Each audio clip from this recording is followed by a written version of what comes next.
Good afternoon, students. My name is Amrita Mishra and I am your dance teacher. First of all, welcome in Junior Wing and I hope you all are good in home. So, without any wasting time, ready for a dance class? हिंदुस्तानी नृत्य। हिंदुस्तानी नृत्य दो प्रकार के होते हैं। पहला शास्त्रीय नृत्य जिसे क्लासिकल डांस कहते हैं, दूसरा लोक नृत्य जिसे फोक डांस कहते हैं।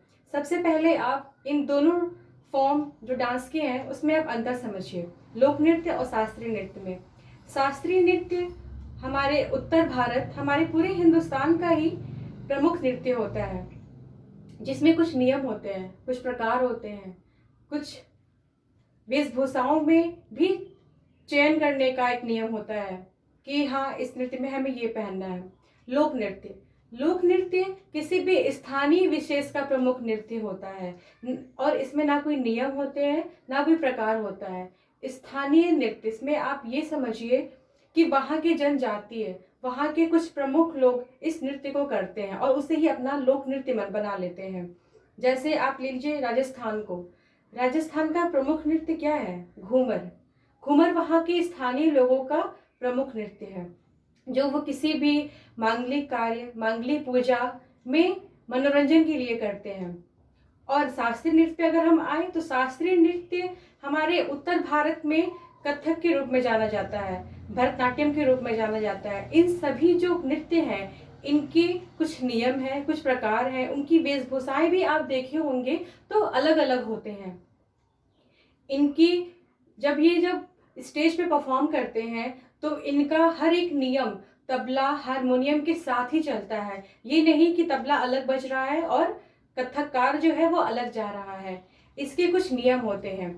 तो ये था अंतर लोक नृत्य और शास्त्रीय नृत्य में। तो हम सबसे पहले आज क्लास में आपको कथक के बारे में बताएंगे, जो हमारे उत्तर भारत का बहुत ही प्रमुख नृत्य होता है। कथक, कथक क्या होती है? कथक मतलब कथा, कथा मतलब कहानी। कहानी कहने वालों को हम कथक कहते थे, कथा कहते थे।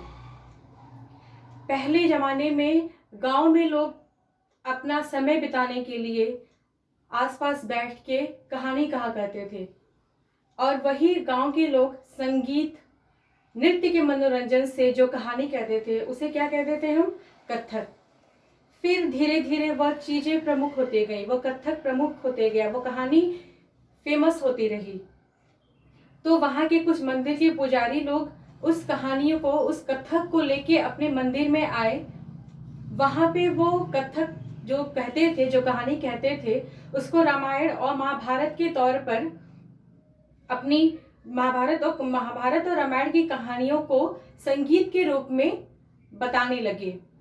फिर समय आया मुगलों का। मुगल के जमाने में वही कथककार राजा के दरबार में कथक करते थे उनके मनोरंजन के लिए। अब आप ये देखिए, वह कथककार जो भगवान के सामने कथक करता था, आज वो किसी मनुष्य के सामने नृत्य के रूप में उसे प्रस्तुत कर रहा है। तो इंसान के सोच में बहुत ही फर्क आया। वह कथक जो वो भक्ति रस में करता था, आज वो अपने आप को मनोरंजन के लिए, लोगों के मनोरंजन के लिए कर रहा है। पर उसी जमाने में इस हिंदुस्तानी नृत्य को बहुत ही प्राथमिकता मिली, बहुत ही प्रमुख हुआ, बहुत ही ये डांस प्रमुख हो गया उस जमाने में। मुगलों के टाइम अकबर एक ऐसा राजा था जिसने कथक को बहुत ही ऊंचा दर्जा दिया। उसके बाद आया ब्रिटिश काल। उस समय हमारा हिंदुस्तान स्वतंत्रता की लड़ाई लड़ रहा था। तो उस टाइम में जो उनके डांस के फॉर्म थे, ब्रिटिश के जो डांस के फॉर्म थे, उन्होंने भी इस कथक के फॉर्म को ऑब्जर्व किया, उन्होंने भी इस परंपरा को अपनाया, कथक को अपनाया। और उस टाइम ही जब हमारा देश आज़ाद हुआ, हमारे देश के पीएम बने, हमारे देश के बड़े बड़े नेताओं ने दिल्ली कथक केंद्र खोला, संगीत नाट्य अकादमी खोला। मतलब आप ये समझिए, कथक को बहुत ही अधिक प्राथमिकता दी गई। आज देश के हर एक कोने में कथक बहुत ही प्रमुख है। देश के हर एक लोग इस डांस फॉर्म को अपनाना चाहते हैं, करते भी हैं। डांस फॉर्म ये केवल मनोरंजन के लिए ही नहीं है, ये कथक ये आपके शरीर का एक व्यायाम भी है। सुबह सुबह आजकल लोग योगा करते हैं। सुबह सुबह कथक भी एक व्यायाम की ही तरह है। तो ये थी थोड़ी बहुत कथक के लिए आपकी छोटी सी जानकारी। अब हम नेक्स्ट स्टेप पे आते हैं। कथक में कथककार जब स्टेज पे परफॉर्म करता है तो वो अपने पैरों में घुंघरू बांधता है। घुंघरू क्या है? घुंघरू तांबे का बना हुआ या लोहे का बना हुआ भी होता है, जिससे कथककार उसे अपने पैरों में बांधकर तबले और पखावज के साथ संगत करता है। उसके बिना कथक समझिए अधूरा ही है। तो आज हम आपको घुंघरू पहनना, सबसे पहले घुंघरू पहनना ही सिखाते हैं कि कथक में घुंघरू पहनते कैसे हैं।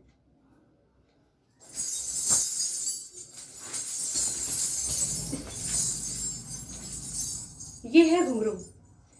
अभी आप लोग काफी छोटे हैं तो इस टाइप के घुंघरू आपको, जैसे ये लड़ी की तरह से है, इस धागे की तरह से आपको अभी जरूरत नहीं है क्योंकि आप काफी छोटे हैं। मैं आपको पिक्चर दूंगी व्हाट्सएप पे कि घुंघरू कैसा आपको लेना होगा जब स्कूल खुलेगा। तो पहले मैं आपको बताऊंगी कि घुंघरू कैसे बांधे जाते हैं।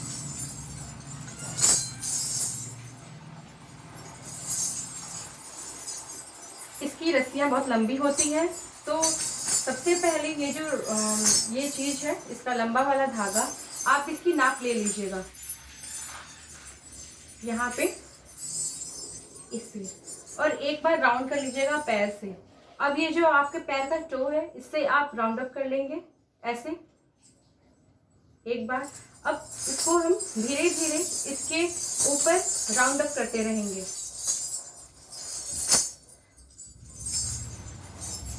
बहुत ज्यादा टाइट बांधने की जरूरत नहीं है, नहीं तो कथक के टाइम आपके पैर उठेंगे नहीं। बस इसको धीरे धीरे राउंड अप करके इस पे बैठाते जाएंगे। और हाँ, एक चीज ध्यान रखिएगा, कथक हमेशा फर्श पर बैठ के ही बांधिएगा पैर में। मतलब घुंघरू जो है, घुंघरू को हमेशा फर्श पर बैठ के ही बांधिएगा। ये नहीं कि हम चेयर पे बैठे हैं और घुंघरू लगे बांधने, इससे आपका ये घुंघरू अच्छे से बंधेगा भी नहीं और कथक के टाइम आपको थोड़ी परेशानी होगी। ये मैंने अच्छे से बांध लिया।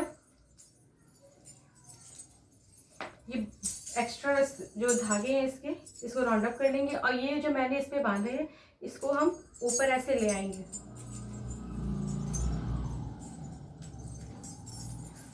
अब ये बचे हुए धागे को हम, जहां भी आपकी जगह बचेगी, इसको हम ऐसे 2 बार नॉट दे देंगे।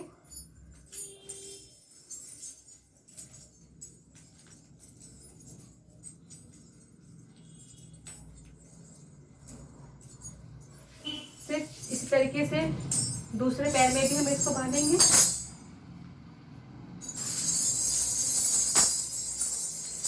घुंघरू के बिना कथक करने में अच्छा ही नहीं लगता, क्योंकि जब तक आप इसकी ध्वनि नहीं सुनेंगे, इसके साथ तबले और हारमोनियम को संगत नहीं मिलेगी, तो जो बजाने वाला म्यूजिशियन भी है उसे अच्छा नहीं लगेगा और इससे आपके पैर में उठने में आसानी होती है। धीरे धीरे शुरुआत में तो प्रॉब्लम होगी आपको, फिर जब इसकी आदत पड़ जाएगी तो आप इसे आसानी से कैरी कर सकते हैं अपने पैरों में। और हाँ, सबसे इम्पोर्टेंट बात है, जब आप घुंघरू बांध देंगे पैरों में तो आप वॉशरूम नहीं जाएंगे, पहली चीज। दूसरी चीज, आप स्लीपर नहीं पहनेंगे, क्योंकि ये एक प्रसाद के रूप में होता है। हमारी जो ज्ञान की देवी माँ सरस्वती हैं, उन्होंने, वो संगीत की भी देवी है, तो उन्होंने ये प्रसाद के रूप में एक कथककार को अर्पण किया है।